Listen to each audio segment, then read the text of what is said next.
ఓం నమ శివాయ. సంపూర్ణ శ్రీ శివమహాపురాణం నుంచి దక్ష యజ్ఞాన్ని ధ్వంసం చేయమని శివుడు ఆజ్ఞాపించాక హర హర హర హర హరోం హర అంటూ బయలుదేరారంట భద్రకాళి వీరభద్రులు. వారు వెంటనే కదిలారంట. భద్ర రుద్రగణాలు కని విని ఎరుగని ఆయుధాలతోనూ హూంకారాలతోనూ దక్షుడి యజ్ఞవాటికి మీద విరుచుకుపడ్డారంట. వాళ్ళు గడగడలాడిపోయాడంట దక్షుడు. విష్ణు విష్ణు అంటూ హరిచరణాలను ఆశ్రయించాడంట. ఎరుగని వాడు కాదు కదా చక్రపాణి, అందుకే మృదువుగా చెప్పాడంట దక్ష. దుఃఖించి ఏం ప్రయోజనము? శివుడికి అపరాధం చేసేవానికి కీడు కాకపోతే మేలు జరుగుతుందని ఎలా అనుకున్నావు అన్నాడంట. అపాత్రుల్ని ఆదరించిన అర్హుల్ని ఆదరించకపోయినా అక్కడ దరిద్రము భయము మృత్యువు మాత్రమే సంచరిస్తాయని చెప్పారట. దక్ష ధర్మ వ్యతిరేకమైన యజ్ఞాన్ని తలపెట్టి శివద్రోహం చేశావు, నువ్వు శిక్షార్హుడు అయ్యావు. నీ వంటి వాడి యాగానికి వచ్చి నేను కూడా శిక్షాపాత్రుని అయిపోయాను. శివుణ్ణి ఎదిరించి నిలబడగలవాడంటూ ఎవడూ లేడు. ఇక గెలవడం అనే ప్రసక్తే లేదు. నా దగ్గర సుదర్శన చక్రం అవి ఉన్నాయి కదా అని నువ్వు అనొచ్చు, కానీ ఇది కేవలం శివప్రసాదం మాత్రమే. శివుడికి నేను సహస్ర కమలార్చన చేస్తూ ఉండగా ఒక పువ్వు తక్కువైంది. అందరూ నన్ను పద్మాక్షుడు అంటారు కదా, అదే ఉద్దేశంతో ఆ పువ్వు బదులు నా కన్నును పెరికి ఆయనకి పూజించాను. నా భక్తికి సంతుష్టుడైన శివుడు పునః నేత్రదానంతో పాటే ఆయన పాదాంగుష్టం నుంచి ప్రభవింపచేసిన ఈ సుదర్శనాన్ని నాకు అనుగ్రహించాడు. కాబట్టి ఇదేమైంది? శివుడే ఇచ్చింది కాబట్టి శివుడు ఇచ్చిన ఆయుధం మళ్ళీ ఆయన మీద పనిచేస్తుందా? పనిచేయదు. అందుకని శివదత్తమైంది కాబట్టి ఈ చక్రం కూడా శైవమే. అందువలన ఇది శైవుల పట్ల వైరాన్ని వహించదు. దదీజి మహాముని నిన్ను చీత్కరించుకుని వెళ్ళిపోయినప్పుడు నేను కూడా వెళ్ళిపోయి ఉండాల్సింది కదా. ఏది ఎలా జరిగినా సరే యజ్ఞాన్ని యజ్ఞధర్మాన్ని యాజ్ఞికుల్ని సంరక్షించి తీరుతానని నాకు ప్రతిజ్ఞ ఉంది కదా. అందుకే నేను ఆగాల్సి వచ్చింది. మహారోషంతో వస్తున్నాడు ఆ వీరభద్రుడు. దండలేపినా దండాలు పెట్టినా దయదల్చే పరిస్థితి అసలు కనబడమే లేదు. ఒక్క ముక్కలో చెప్పాలంటే మనకి మూడింది కాబట్టి జరిగిన దానికి దుఃఖించడం మాని ఏం జరిగితే అదే శివ అనుగ్రహంగా తలిచి తృప్తిపడడం ఒకటే మిగిలిందన్నారట.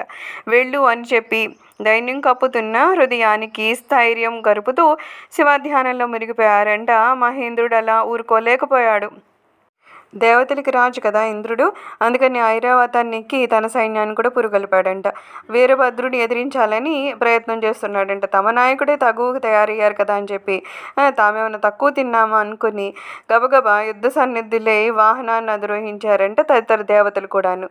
అగ్ని మేకపోతి అయిన యముడు దున్నపోతు మీద, నిరతి నరమేమో భూత విశేషం మీద, వరుణుడేమో మొసలి మీద, వాయువేమో మృగం మీద, కుబేరుడేమో పుష్పక విమానం మీద అధిరోహించారంట. అయితే యక్షచారణ గంధర్వ గుహ్యకాదులందరూ కూడా వారి వారి వాహనాలను ఎక్కేశారంట. వాళ్ళు ఇళ్ళకి వెళ్ళిపోవడానికని వాహనాలు ఎక్కారు. యుద్ధం కోసం అలా చేశారో తెలియని దక్షుడు ఒక్క క్షణము దిక్కులు చూస్తూ కూర్చున్నాడంట. గబగబా వాళ్ళ దగ్గరికి వెళ్ళాడట. మీ బలాన్ని శక్తుల్ని నమ్ముకొని ఇంత యజ్ఞాన్ని తలపెట్టాను, మీరే రక్షించాలి, మీరు తప్ప దిక్కు లేదు అంటూ ప్రార్థించడం మొదలుపెట్టాడంట. దిక్పాలకులు అతనికి అభయాన్ని ఇచ్చారంట. ఒక్క దిక్కేం కర్మ, 7 దిక్కుల వాళ్ళం ఉన్నాం, నువ్వేం దిగులు పడుకోకు అంటూ ధీమా ఇచ్చారట. వీరభద్రుడి మీదకి యుద్ధానికి వెళ్ళారట. ఏం ప్రయోజనం లేకపోయిందంట. ఒక్క భృగు మహర్షి మాత్రము దక్షిణాగ్నిలోంచి ఏవేవో సృష్టిస్తూనే ఉన్నాడంట. ఆ దాటికి ఆగడం రుద్రగణానికి కొంత ఇబ్బంది కలిగిందంట. ఇదంతా గమనించాడంట వీరభద్రుడు. తన భద్రగణాలతో సహా ఆ దిక్కుకు తానే స్వయంగా వెళ్ళాడంట. అంతే, సిద్ధ సాధ్యచారణ గుహ్యకాదులందరినీ రుద్రగణాలు వాయించేసాగాడంట. అయితే వీరభద్రుడు ఆయన గణాలు కలిసి దేవగణాలతో తలపడ్డారంట. సాధారణ దేవతలందరూ డీలా పడిపోయారు. అధిక భాగము అమరావతికి పారిపోయారంట. దిక్పాలరు మాత్రం ఇంకా యుద్ధ భూమిలోనే ఉన్నారంట. వాళ్ళకి అనుమానం వచ్చిందంట. వీరభద్రుని ఓడించాలని రంగప్రవేశం చేసిన వాళ్ళు కాసేపు పోరు సలిపేసరికి ఎలా గెలవాలనే ఆలోచనలో పడ్డారట. మరి కాసేపు గడిచేసరికి గెలిస్తే బాగుండు అనుకున్నారంట.